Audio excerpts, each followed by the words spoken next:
Hi. So, okay. Hi. This is my Great Gatsby presentation on my year six Stover class. So yeah, this is basically just my cover page, and I titled it The Great Gatsby, and then it's just the characters from the movie. I haven't watched the movie. All I know is that Leonardo DiCaprio plays Gatsby. You can't see it because of the glare. You can probably only see my thematic statement, but that's okay because I'm gonna say it, like present it. Basically, my thematic statement is the American dream is impractical in The Great Gatsby due to the absence of morals presented by the character. And to further elaborate on that, it's basically saying like, even though they kind of do reach their American dream, or it's fighting to reach their American dream, um, they don't do it in the constitutional way or the ideal way because of their morals and just their wrongdoings, their mischievous acts of what they do to get to that certain point in their life. And you can't see this, but because of the glare, as I previously said. But my major points are that Jay Gatsby gains his wealth through partaking in illegal and/or mischievous acts. My second point is Daisy feels that all she needs in life are her good looks to aid herself to get in a relationship with a wealthy man. And lastly, it says Great Gatsby death is a product of him tracing his ideal American dream.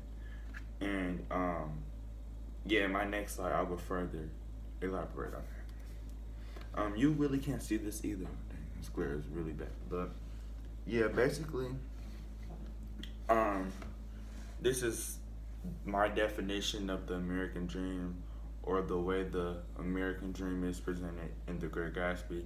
Because to further explain, The Great Gatsby takes place in the 1920s, in New York City, in a kind of like wealthy place. So it's like, yeah, they really value the material things and stuff. So I'm not about to read it off, but I'm just about to explain. So I said the American dream is the ideal way somebody would like their life to be arranged, whether that's like being married with children, being wealthy like Great Gatsby, being married to like another aspect of Great Gatsby's American dream was to have a relationship with Daisy again after the war or whatever. And so yeah, and then here I'm about to read off a quote from thebalance.com, which gave more quotes, or gave further elaborated on the American dream presented in The Great Gatsby. It says in the 1920s, the American dream started from morphing from the right to create a better life to the desire to acquire material things. So basically, like how the wealth, or how Daisy wanted a rich man. So this is my second body slide. The American Dream was my first body slide. So this is Gatsby's wealth. So even though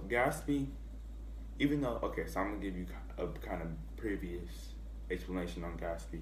So Jay Gatsby was born in North Dakota to an impoverished family. He didn't really have much growing up.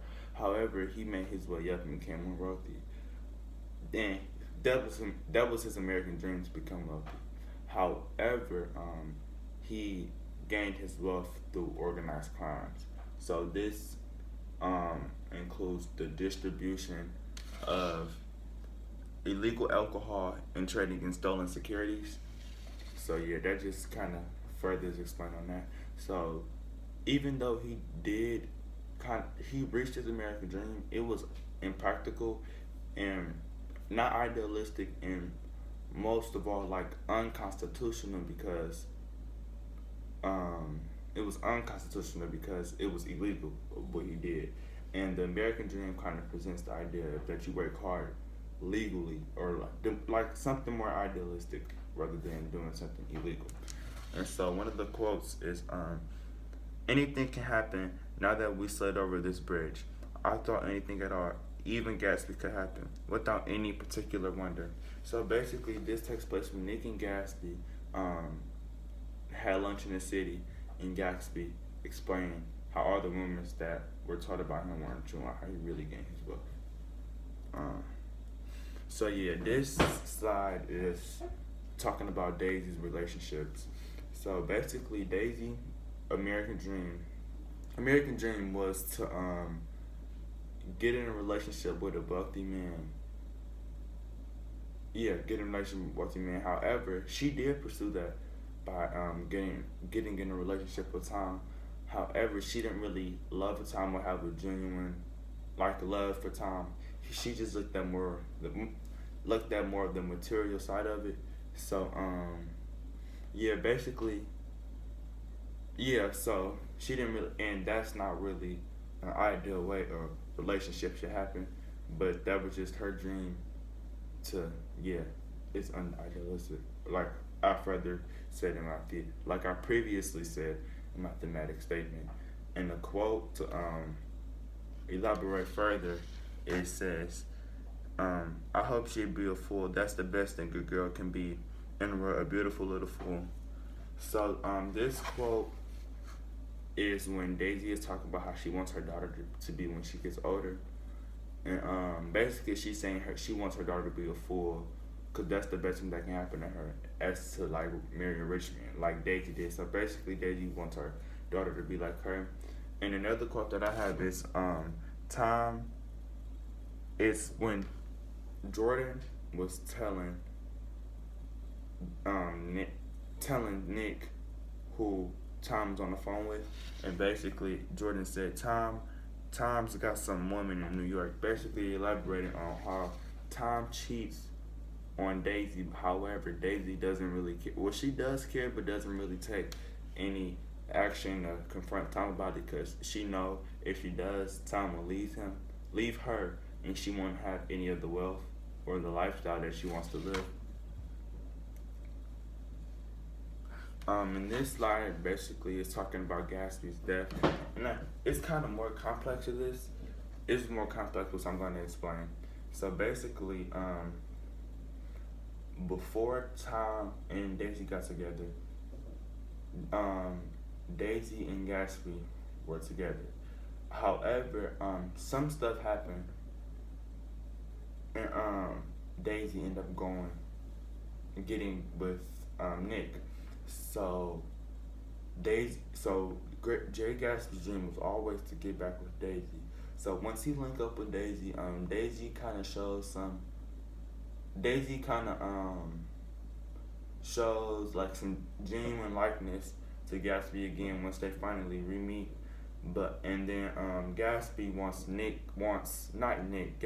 Daisy to tell Tom that he doesn't love her anymore, that she doesn't love him anymore.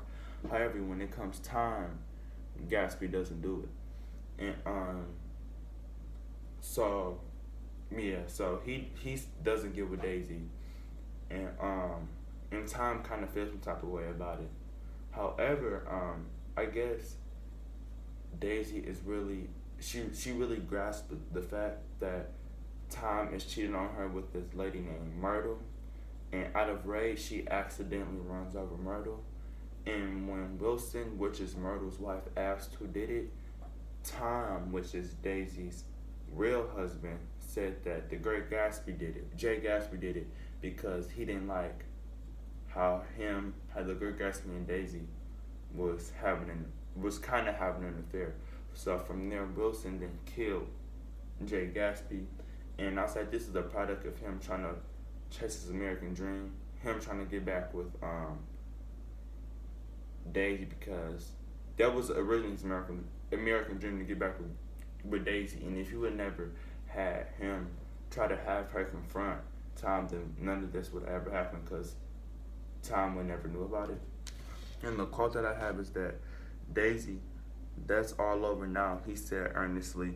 It doesn't matter anymore. Just tell him the truth, that you never loved him, and it's all whipped out forever. So basically, this is the after dinner when Jay Gatsby was trying to persuade Daisy to tell, persuade Daisy to tell Tom that she didn't love her anymore. And so yeah, this is my conclusion side.